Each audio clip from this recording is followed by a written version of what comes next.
1968. It is the bloodiest year of the Vietnam War. American tanks are caught up in the thick of the fighting. There's a common misconception that tanks, were not used very much in Vietnam.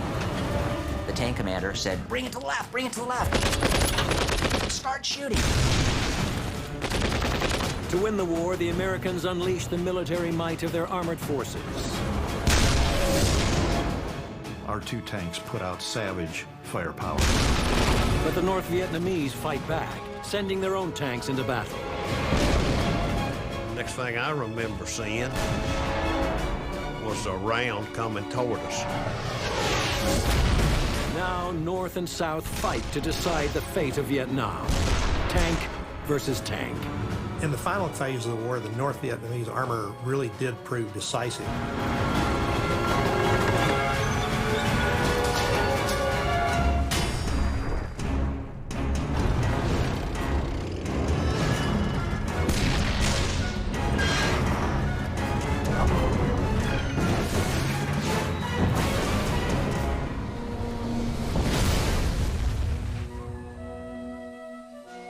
The city of Hue in central Vietnam. With its historic citadel and temples, Hue has long been revered by the Vietnamese people as the old imperial capital and a center of their culture. But today, many buildings lie in ruin, riddled with shell and bullet holes, scarred by the fighting during what the Vietnamese people call the American War.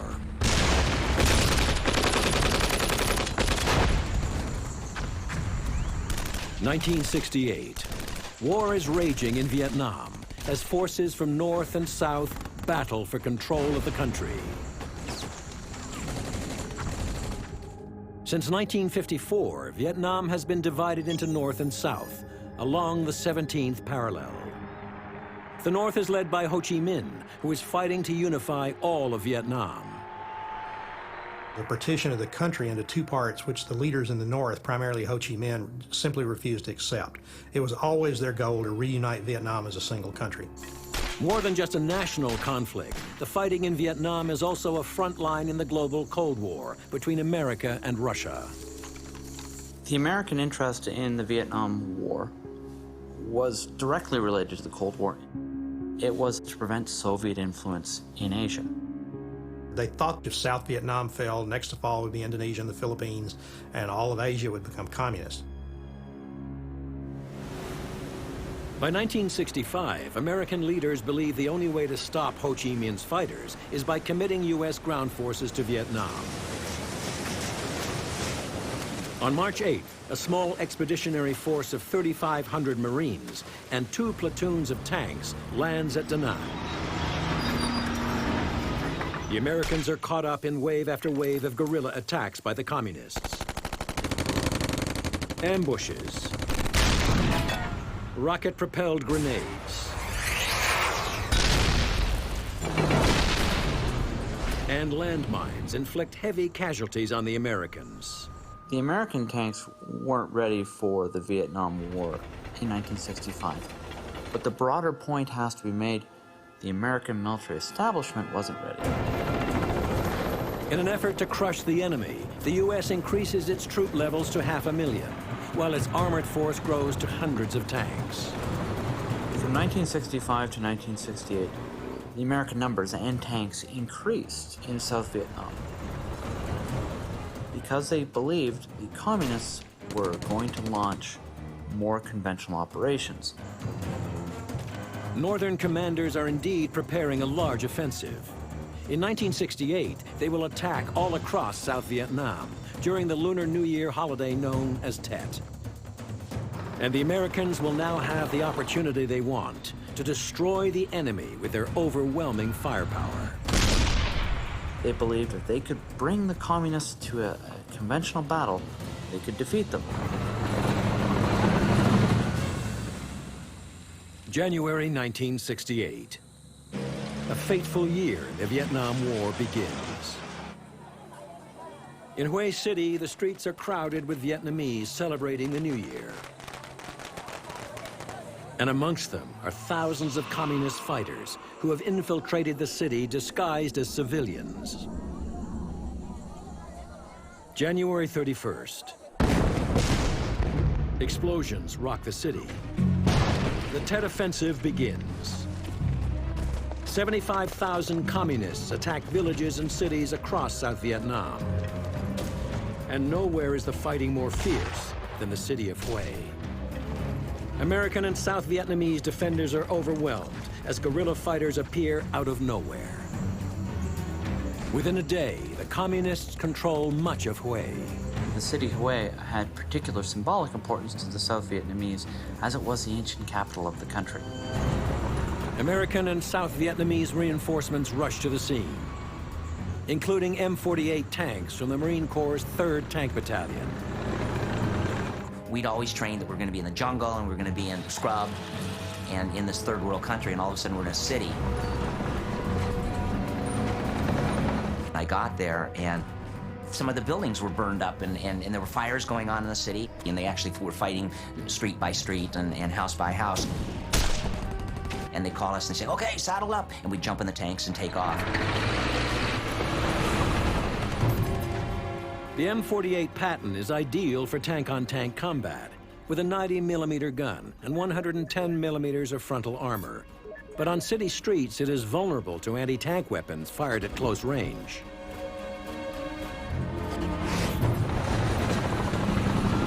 Urban combat is always nasty because you're fighting at extremely close ranges. It's like fighting in a three-dimensional maze. We got to a corner of a street. I'm looking through this tiny little periscope. All of a sudden, kind of in the distance, I see a couple figures running. The tank commander said, "Where? Bring it to the left, bring it to the left." He said, "Bring it further to the left and start shooting."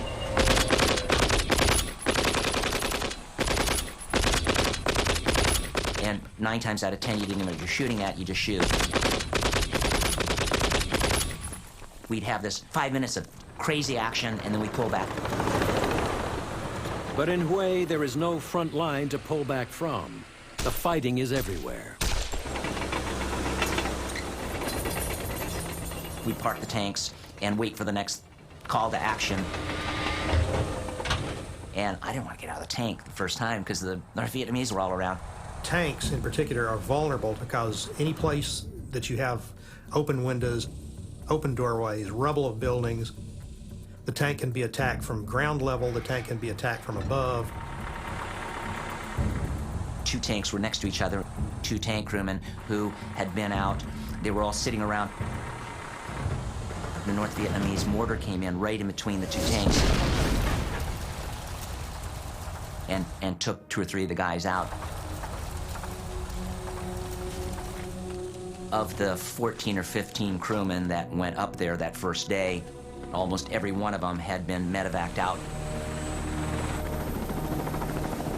and had been replaced by somebody else.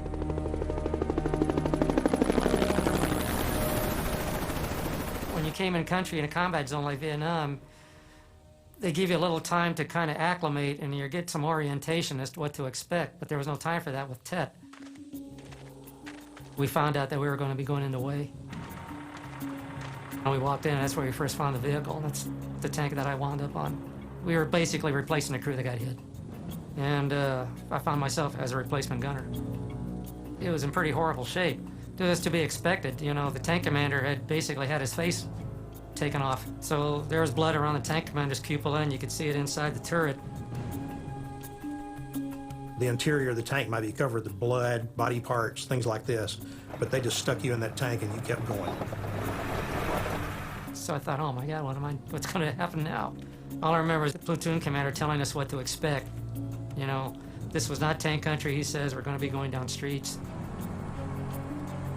In an urban environment, tanks suffer the disadvantage that they're constrained to the roads and areas they can move through.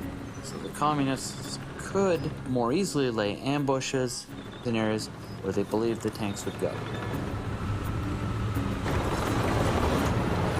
Guys might be hanging out the window, trying to drop a satchel charge on top. If somebody's firing at you with heavy weapons out in front, you're basically stuck in the street and all you can do is back up. But the tank goes a lot slower than the stuff he's firing at you. Days after the armored reinforcements arrive, the Americans still cannot dislodge the communists from Hue. The United States was concerned about public opinion in the Battle of Hue, in that having the Vietnamese communists seize the city for a period of time was embarrassing. As the fighting drags on, U.S. commanders worry that images of tanks destroying the historic city will anger the American public. The rules of engagement in Hue were more restrictive because it was an urban area. And one of the odd things about this war came home to me as fact. I had heard about it, but I thought it was just the veterans kind of putting on the new guys. They were telling me that sometimes they found themselves in a firefight and had to request permission to fire back. I said, no, that doesn't happen. I was going down a street, and I just happened to be looking through a gunner scope at a window in a building, and I saw this flash. And a branch from a tree just flew off, like something had hit it. I'm looking at this building. Driver saw the weapon, but I didn't know what he had. The RPGs were the North Vietnamese primary anti-tank weapons. They were essentially a reusable grenade launcher, but it was absolutely deadly to crews. I tell the tank commander, let me put a round in there. He says, no, wait. For what? He has to call in and request permission to fire. Had visions of 900 rocket-propelled grenades all pumping holes into the tank and turning it into a gazebo. Time kind of slowed down. 1670 Whiskey Bromine, first Canadian advance discretion, 125.1. The tank commander got his permission, and before he had the word fire out of his mouth, I put a hole in the building.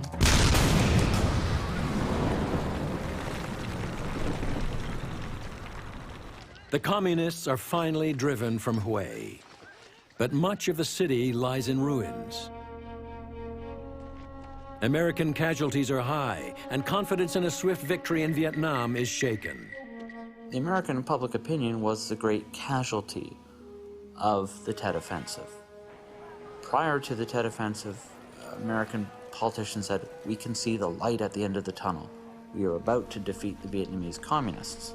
The fact that the Vietnamese communists could launch a major offensive across South Vietnam suggested that the light was nowhere near the end of the tunnel. 40,000 South Vietnamese civilians are casualties of the Tet Offensive, and over 45,000 communist fighters are dead or wounded. Yet Ho Chi Minh's forces still fight on other battlegrounds, where they hope to turn the tide of war.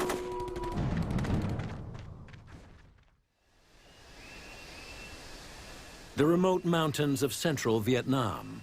A rusting American tank recalls fierce battles that raged here in 1968. A reminder that the North Vietnamese were entering a new phase of the war with a new weapon, their own tanks.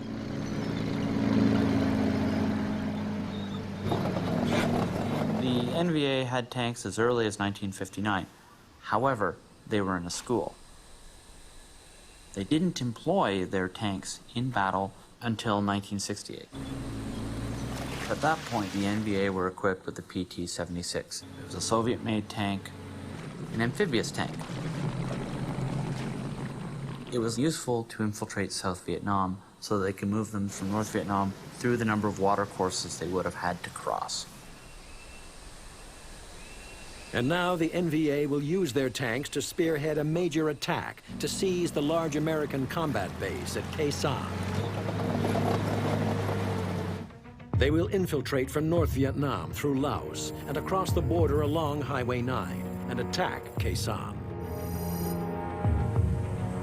It was believed that the overrun of Khe Sanh would be a prelude to a much larger operation to take parts of the northern provinces of South Vietnam. Had they been able to take the northern provinces, it would represent a discernible victory.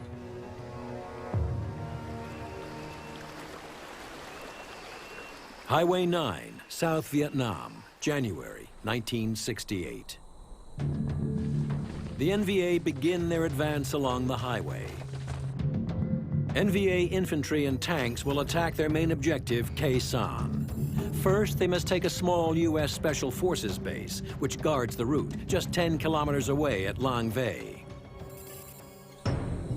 The North Vietnamese mass nearly 2,000 troops and 16 tanks to attack Lang Vey. Defending the base are just 24 American Special Forces soldiers, supported by 450 local mercenaries. Well, we got a call from the captain at Long Bay that said, okay, Long Greer, go ahead and bring your troops on in. We're going to disperse you around the perimeter so that we can defend this camp. He said the other night that there was some tanks over in Laos.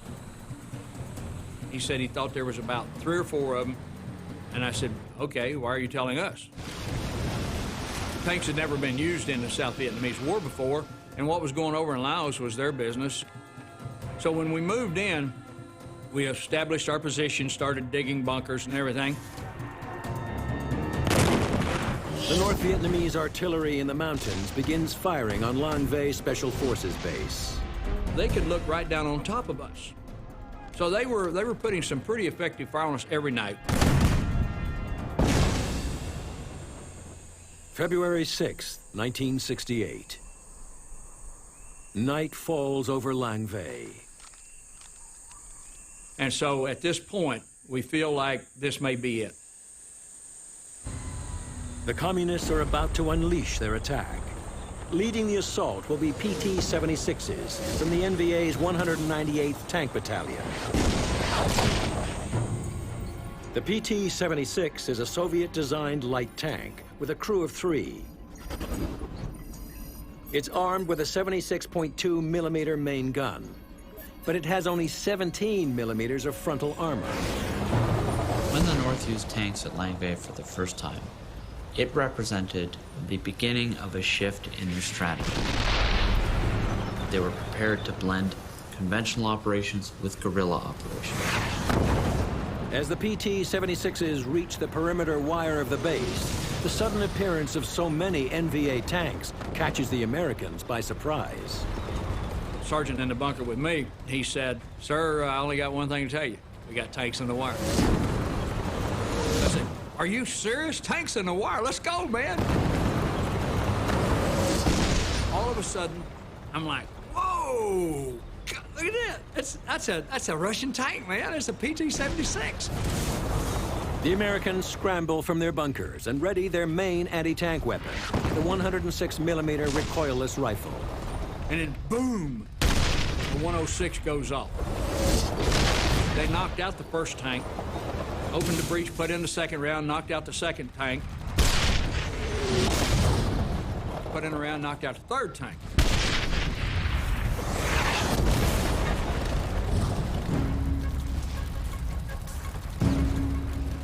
But the Americans are soon out of ammunition for the 106s, just as the NVA sends more tanks into the attack. The Americans fire mortars to try and stop the second wave of tanks. But the NVA press on. A PT-76 tank bears down on Long Greer. And so I dropped down below the wall, you know. I had a light anti-tank weapon. And I open it up, pull the safety out. The M72 light anti-tank weapon, or LAW, fires a 66 millimeter high-explosive anti-tank round that should penetrate the armor of a PT-76.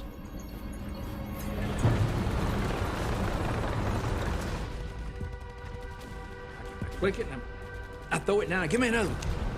The LAW is proving unreliable, and the PT-76 tank is closing. So I tried 3 of these things, and they wouldn't fire. So the third one, I lined up the sight right at the very front where I thought the driver would be on the tank. I go, and I can watch the round. It's going down through like that, and hits right where me. Boom! And goes straight up in the air. I'm like, it's not supposed to do that. The rocket bounces harmlessly off the PT-76. Now the tank crew turn their attention to the American bunker. And then the tank stops. Clank, clank, clank.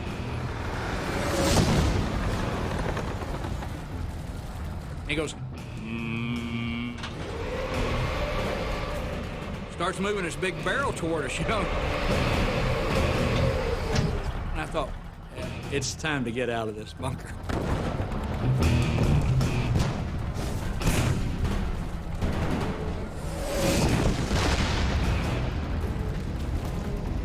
The North Vietnamese have adopted the American tactic of using the overwhelming firepower of the tank. Lang Vei's defenders are on the verge of defeat. After a few hours of combat, the North Vietnamese control most of the Lang Vei base. Long Grier and the remaining special forces fall back to their last defendable position, the Tactical Operations Center, or TOC. Which is this underground bunker where all the radios and the command signals go out and everything. The NVA lose no time in pressing home their attack on the defenders in the Tactical Operations Center. And sure enough, we hear a tank. And here he comes. Boom, boom, boom, boom. But the Americans have learned a lesson about the PT-76. And I said, I think we can kill him from the side. I said, don't shoot him in the front, it don't work. We fire that law on that tank. Boom. So we knocked that one out, and here comes one behind it.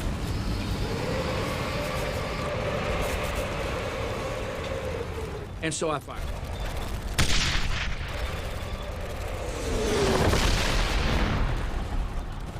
But it doesn't kill it. They can't go anywhere. It knocked the track off. So now they're swinging the gun around. So I still have a law on my shoulder. Then I went ahead and fired it. Another PT-76 is destroyed. The relentless NVA tank attack closes in on Long Grier and the defenders. Another tank comes out.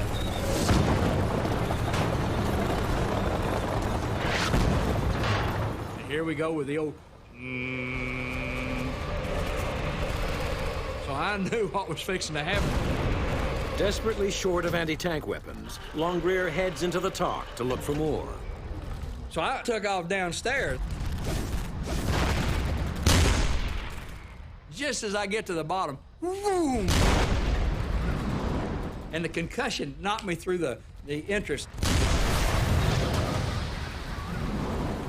So that was pretty much the beginning of the end for us. The NVA tanks have overrun Lang Vei. Trapped in the TOC bunker, the Americans refuse to surrender. I mean, they were hanging through the hole, throwing hand grenades and shooting and stuff, and all of a sudden,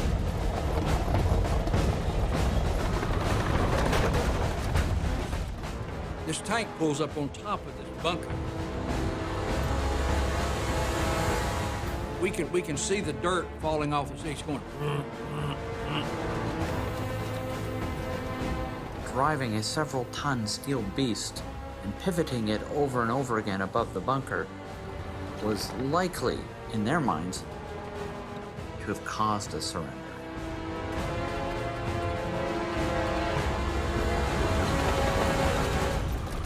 But Lang Vei's defenders hold out in the bunker. In an act of desperation, they call for an airstrike on the NVA, who are on top of their own position. Such decisions are never taken lightly. They're going to engage in something that might sacrifice their own lives for a greater good.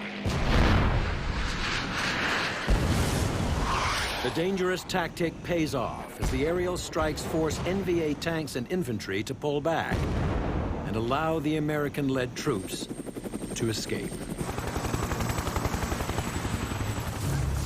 On February 7th, the North Vietnamese finally take Lang Vei.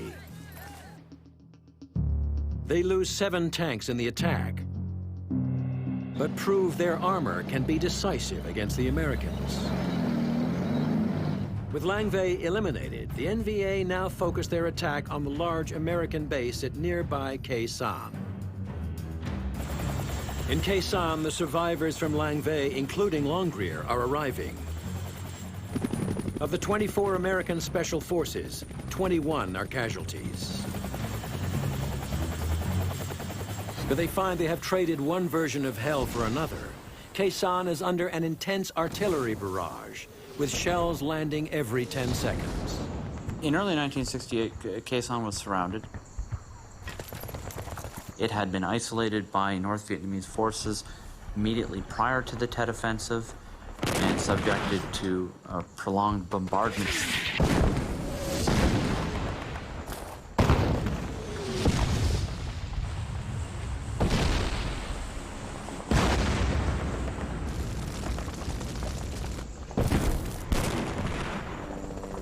The North Vietnamese besiege Khe Sanh, trapping some 6,600 Marines and South Vietnamese troops, and a detachment of M48 tanks.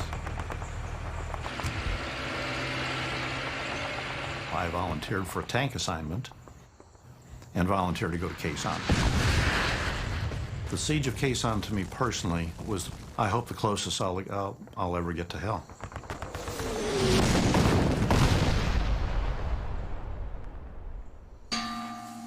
Advancing on the American base is a battalion from the NVA's 325C Division, numbering some 600 troops.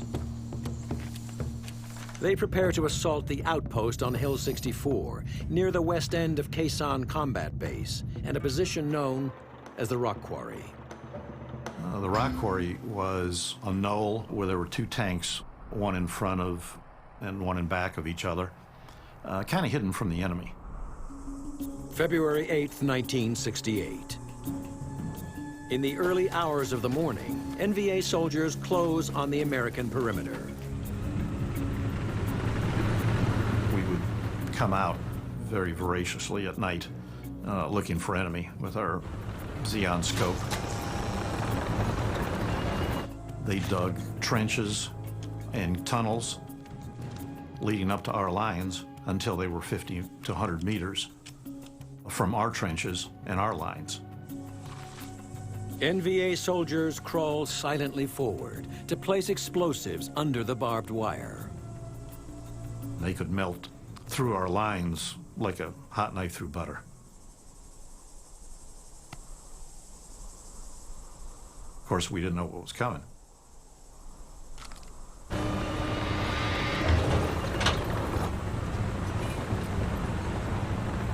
And now NVA commanders give the signal to attack.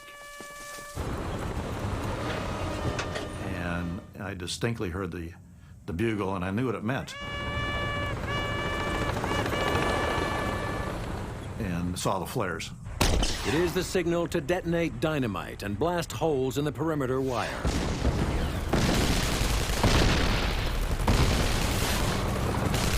NVA machine guns and mortars begin firing into the base.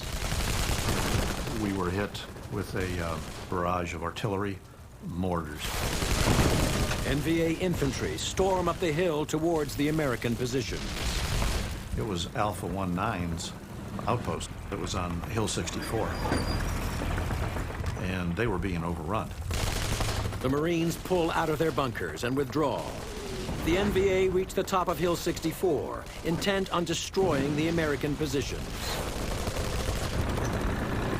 But there was just a couple things that were in the way of it, and that was two tanks. In places like Khe Sanh, tanks couldn't hold ground, but they could certainly try to prevent someone else from taking it. The American tanks maneuver behind the enemy attackers, but are forced to fire on their own positions, now held by the NVA. So we've got to put some heat in there, and that's what the tank commander and that's what the gunner were screaming and yelling and called for. We fired a dozen and a half rounds. And we put many of those right into the same bunkers that our troops were in, only minutes before. Our tanks put out savage firepower. The counterattack forces the NVA to withdraw, but not before they demolish the American bunkers.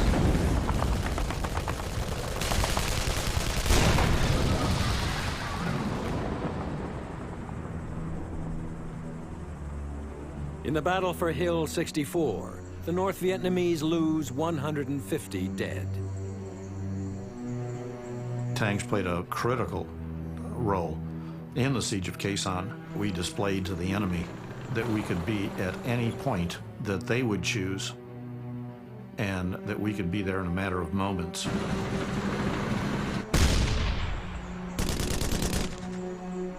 The NVA lose thousands of men attacking Khe Sanh. The siege is finally lifted in April. But soon after, the Americans withdraw altogether from the base that they had fought so hard to keep.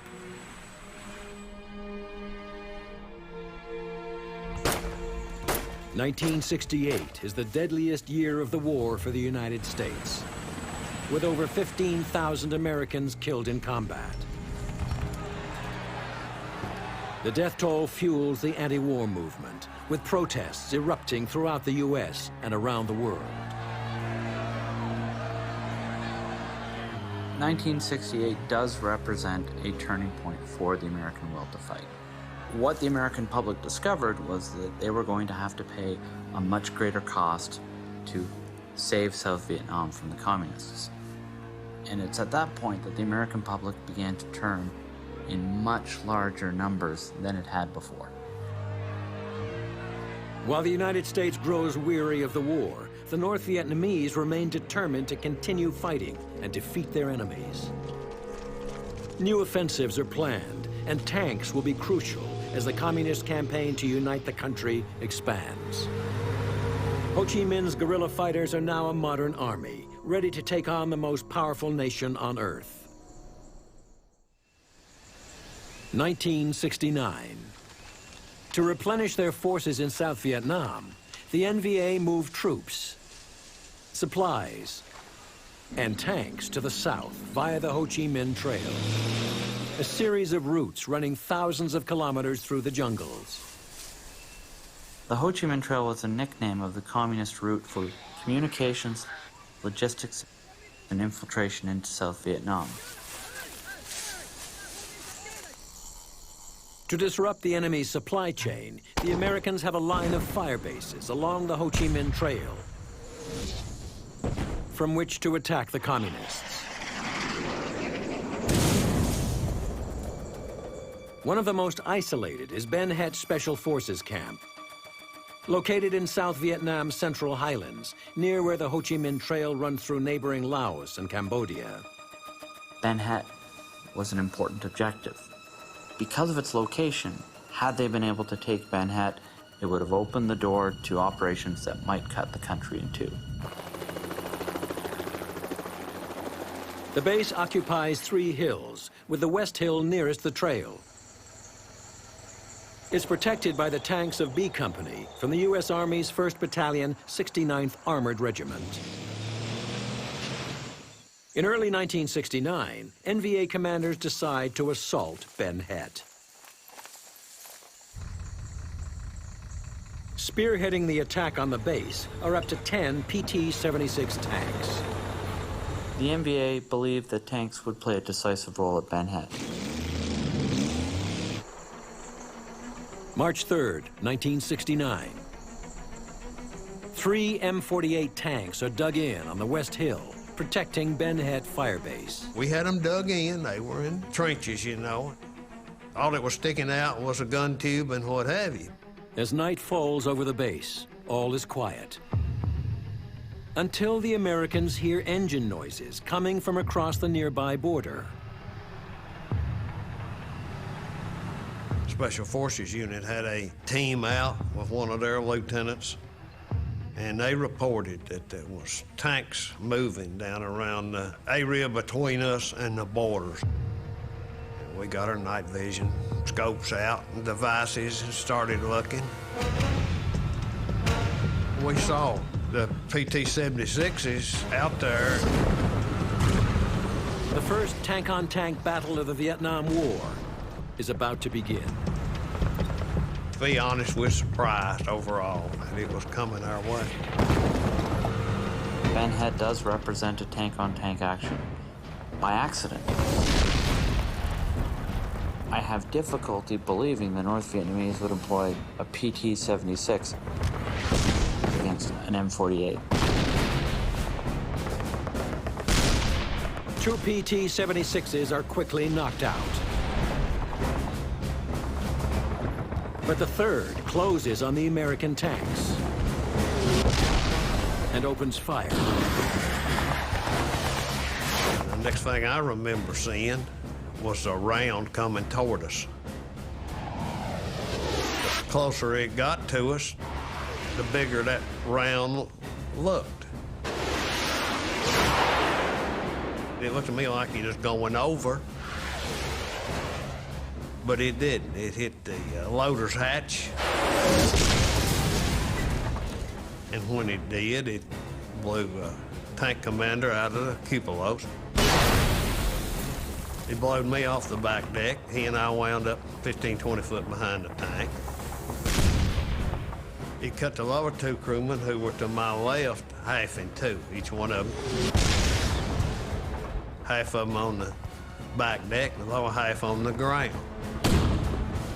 The PT-76 shell has killed and wounded the crew of the M48, putting it out of action.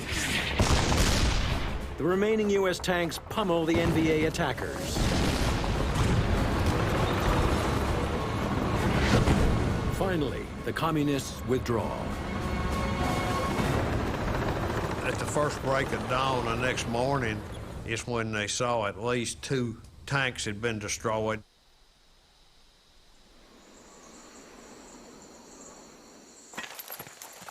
Though the North Vietnamese will launch more infantry and artillery attacks in the months that follow, they fail to capture Ben Het. But the tank-on-tank battle fought here marks a deadly escalation in the conflict. The use of tanks by the NVA represents an increase in the NVA's confidence and ability to wage conventional war. By July 1969, more than 40,000 Americans have died in Vietnam. And there is still no end of the war in sight.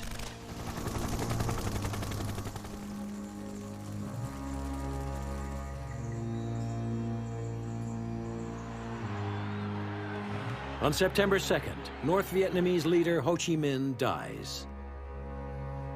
But his dream of a united, independent Vietnam lives on.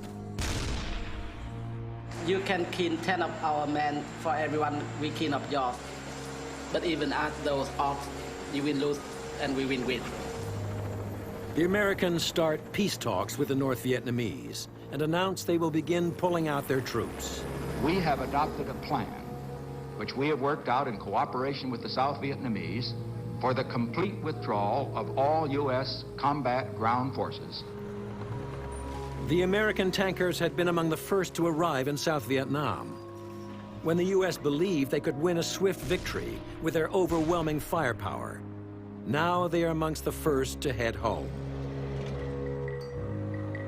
As North Vietnam moves from guerrilla to conventional warfare, their tankers prepare to play a greater role in their fight to unite the country. And as the American war is ending, the fighting in Vietnam enters its decisive phase. 1972. Most American forces have withdrawn from Vietnam, leaving the South alone to defend itself. Because of the American withdrawal, the South Vietnamese economy was weaker. They didn't have as much money to spend on their own defense. The North, however, strengthens its forces with help from the Soviet Union and Communist China, who supply them with powerful new tanks.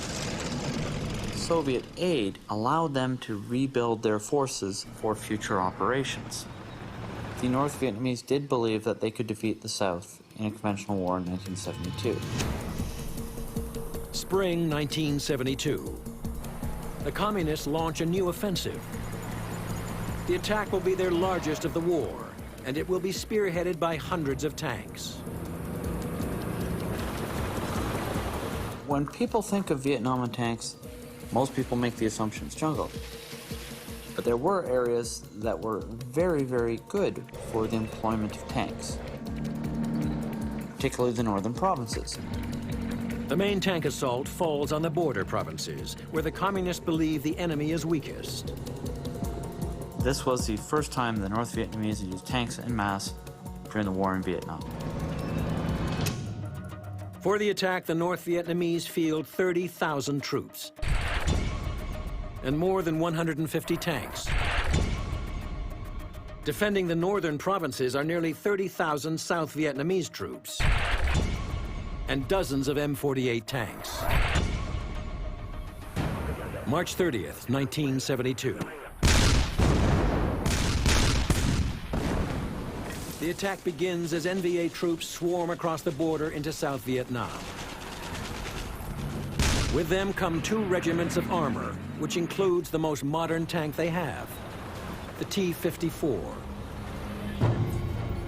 The T-54 is a Soviet-designed main battle tank. Intended for tank-on-tank warfare, it's armed with a 100mm main gun and has nearly 10 centimeters of frontal armor. The NVA plan to use their tanks to capture the provincial capitals of Quang Tri and Hue, giving them control of the northern provinces. In order to do so, they must cross a vital bridge over the Cua Viet River at the town of Dong Ha. The Dong Ha Bridge was important because it could handle armor traffic. Had it fallen into communist hands, they would have been able to continue further south and get to Saigon. As the NVA tanks close in on Dong Ha, the South Vietnamese Army rushes its newly formed 20th Tank Battalion to defend the bridge. They have 42 M48 tanks and are ordered to hold Dong Ha at all costs. The South Vietnamese tanks take up position on high ground overlooking the bridge. They wait for the NVA tanks to come into range.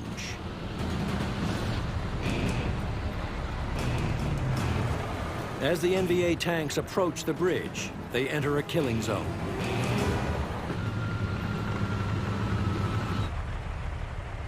The South Vietnamese open fire with deadly accuracy.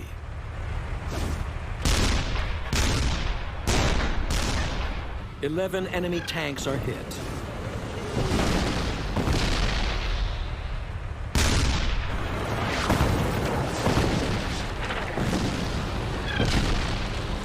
But a T-54 reaches the bridge and starts across.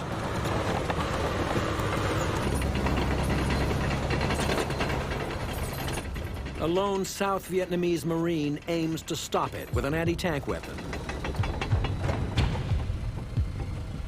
If the bridge is captured intact, the NVA can advance to Quang Tri City. His first shot misses.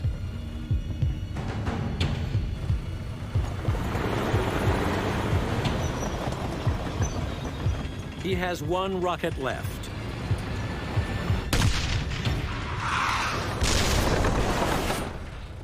His second shot jams the enemy's turret. The disabled T-54 pulls back. The defenders blow the bridge.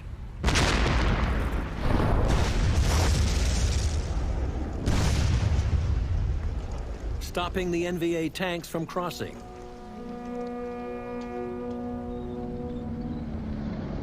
The communist offensive continues for another 7 months, by which time the North loses hundreds of tanks. But they gain control of some 10% of South Vietnam. The Vietnamese communists believed the end was in sight. In early 1975, the NVA mounts yet another offensive. Their tanks begin to attack southern positions and advance towards the capital, Saigon. April 30th, 1975. As the last Americans flee, tanks of the NVA's 203rd Armored Regiment roll into Saigon. One of the iconic images of the war is one of those tanks pushing down the gates of the presidential palace in Saigon. The Vietnam War is finally over. The entire country is now ruled by the communists. In the final climactic phase of the war, the North Vietnamese armor really did prove decisive.